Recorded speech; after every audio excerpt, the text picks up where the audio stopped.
Hello student, বন্ধু study ক্লাসে তোমাদের সবাইকে শুভেচ্ছা জানাই। আজ আমাদের ক্লাস নম্বর 2, স্বাস্থ্য ও গর্ভবতী মহিলাদের অবস্থা থেকে 2 নম্বর ক্লাস হচ্ছে।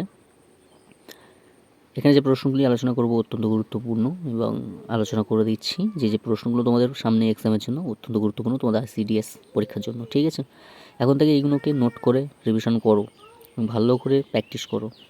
দেখবে এর মধ্যে থেকেই তোমরা কোশ্চেন পাবে, অবশ্যই পাবে, এবং খুব খুব ইম্পর্টেন্ট। ঠিক আছে, এবং ভিডিওটা ভালো লাগলে লাইক করো, শেয়ার করো, এবং তোমাদের ICDS গ্রুপ খোলা হয়েছে, এই ভিডিও ডেসক্রিপশন বক্সে আমি লিঙ্ক দিয়ে দেবো, তোমরা ওখানে জয়েন্ট হয়ে যেতে পারো এবং ওখান থেকে পড়াশোনা তোমরা করতে পারো।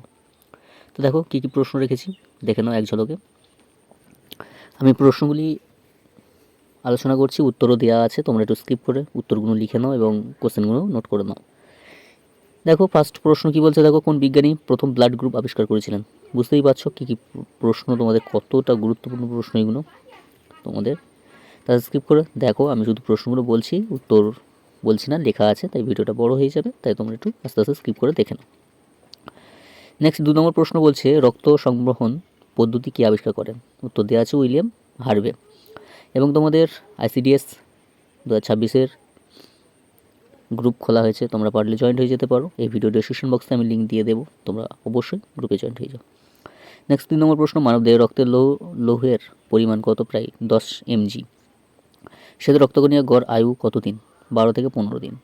নেক্সট প্রশ্ন, লোহিত রক্তকণিকার গড় আয়ু কত দিন, প্রায় 120 দিন। রক্তশূন্যতা কাকে বলে, লেখাই আছে, অবশ্যই একটু স্কিপ করে তোমরা দেখে নাও, আমি উত্তরগুলো বলছি না, একটু ভিডিওটা বড় হয়ে যাবে। নেক্সট প্রশ্ন বলছে যে রক্তের হঠাৎ করে লোহিত রক্তকণিকার সংখ্যা বেড়ে গেলে কী রোগ হতে পারে। ঠিক আছে, নেক্সট প্রশ্ন, কোন রক্তকণিকা মানবদেহে রক্তকে তরল রাখতে সাহায্য করে। নেক্সট প্রশ্ন, রক্তচাপ নিয়ন্ত্রণ করে কোন হরমোন। ঠিক আছে, নেক্সট, মূত্রের রং হালকা হলুদ হওয়ার কারণ কি, খুব খুব ইম্পর্টেন্ট এই প্রশ্নটা, তোমরা অনেকেও উত্তর জানতে চাও যে কেন এগুলো হয়। যেটা দেখবে এখানে দেওয়া আছে, তোমার ইউরেনিয়াম নামক রঞ্জকের উপস্থিতির কারণে কিন্তু ওটা হলুদ হয়ে থাকে। ঠিক আছে, নেক্সট প্রশ্ন কি বলছে, দেখো মানুষের জীবিতকালে কোন অঙ্গ কখনো বিশ্রাম পায় না। এটা হচ্ছে একমাত্র হৃৎপিণ্ড। দেখবে তোমাদের ঘুমানোর পরও হৃৎপিণ্ড সবসময় কাজ করে, অনবরত কাজ করে চলেছে, কারণ রক্ত সরবরাহটা উনিই করে থাকেন, হৃৎপিণ্ড করে থাকে। কারণ সব জায়গায় রক্তচালন না থাকলে অবশ্যই যে কোনো একটা অঙ্গই বন্ধ হয়ে যেতে পারে। নেক্সট প্রশ্ন বলছে, মানুষ জিহ্বার কোন অংশ মিষ্টি স্বাদ বুঝতে পারে। ঠিক আছে, জিহ্বার অগ্রভাগ মিষ্টি স্বাদ বুঝতে পারে। নেক্সট প্রশ্ন, দুটো প্রোটোজোয়ার ঘাটতি রোগের নাম লেখো। ম্যালেরিয়া, আমাশয় প্রভৃতি। ব্যাকটেরিয়া জড়িত দুটি রোগের নাম লিখুন, যেটা আছে কলেরা আর আন্ত্রিক। ঠিক আছে, তা তোমাদের যে প্রশ্নগুলো আলোচনা করলাম তোমরা অবশ্যই নোট করো, রিভিশন ভালো করে করো, এবং অবশ্যই আমাদের গ্রুপে জয়েন্ট হওয়ার জন্য এই ভিডিও ডিসক্রিপশন বক্সে আমি লিঙ্ক দিয়ে দেবো, তোমাদের ICDS গ্রুপে জয়েন্ট হতে পারো এবং ওখানেও পড়াশোনা তোমরা করতে পারো। ঠিক আছে, তো দেখো নেক্সট প্রশ্ন কি বলছে, দেখো যে প্রোটোজোয়ার ঘাটতি দুটি রোগের নাম লিখুন, যেটা আছে আমাশা আর ম্যালেরিয়া। নেক্সট প্রশ্ন, ভাইরাস ঘটিত দুটি রোগের নাম লিখুন। নেক্সট প্রশ্ন, দুটি বাহিত রোগের নাম লিখুন। এইখান থেকে কিন্তু খুব খুব প্রশ্ন কিন্তু কমন আসবে, আমি তোমাদের এখনও বলে দিচ্ছি, তোমরা কিন্তু প্রশ্ন নোট করে কিন্তু পড়া শুরু করো, কারণ পরীক্ষা কবে কি, নোটিফিকেশন কবে কি আসবে সেই আশায় বসে থেকে লাভ নেই, তোমরা এখন থেকে পড়াশোনাটা স্টার্টিং করো। ঠিক আছে, নেক্সট প্রশ্ন বলছে, দূষিত প্রাণীর জল দ্বারা কী কী রোগের বিস্তার ঘটে। নেক্সট প্রশ্ন, দরিদ্র জনগণের মধ্যে কোন কোন রোগের প্রকোপ বেশি দেখা যায়। ঠিক আছে, দরিদ্র জনগণের মধ্যে কোন কোন রোগের প্রকোপ বেশি দেখা যায়, কলেরা আছে, কুষ্ঠ আছে, ম্যালেরিয়া আছে, টাইফয়েড আছে, ইত্যাদি। ঠিক আছে, আরও অনেক কিছু আছে। নেক্সট প্রশ্ন, বায়ুত রোগ নিয়ন্ত্রণের সহজ উপায় কী। ঠিক আছে, আস্তে আস্তে দেখো, স্কিপ করো, দেখে নাও এবং সেগুলিকে নোট করে নাও।